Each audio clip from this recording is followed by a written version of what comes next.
السلام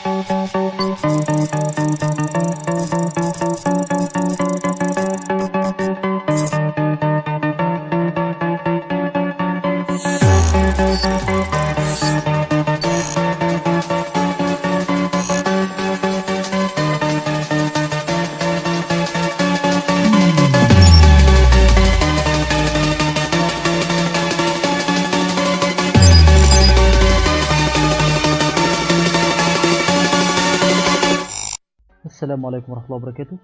النهاردة بإذن الله هشرح طريقة تنصيب برنامج بروتوس 8.7 اديشن SP3.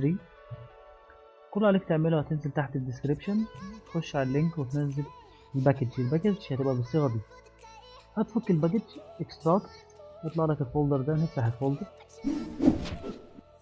الفولدر عبارة عن أيقونة السيت اب وفولدر الكراك. نفتح أيقونة السيت اب، كليك يمين run as administrator.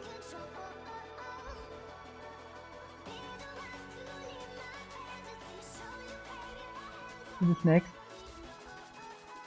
accept على الشروط. next، اختار اول اختيار اللوكال لايسنس. next، يقول لك انا مش شايف اللايسنس فين، لو امكن تقول لي هي فين مكانها. ندوس next. ندوس browse for key file.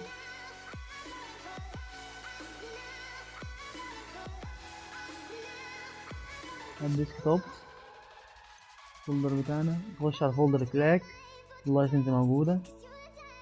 ندوس install yes close. مش لازم نعمل تشيك على البوكس دول. ندوس next typically. بعد كده نستنى. بعد ما خلصنا برنامج تنصيب ندوس close. نخش على فولدر كراك، ناخد البروتوس فايل ده نحتاجه، ناخده كوبي. نخش على فولدر سي، بارتيشن سي، بروجرام فايل 86، لاب سنتر الكترونكس. الفولدر ده هنعمل له ريبليس بيست اند ريبليس كونتينيو.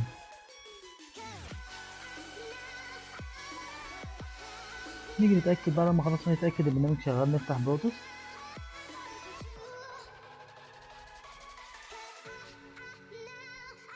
وبكده يبقى البرنامج شغال، مفيهوش اي مشاكل، اللايسنس محطوطة، مفيش اي مشاكل تماما. لو احتجتني في اي حاجة اكتب لي تحت في الكومنتات. بالتوفيق.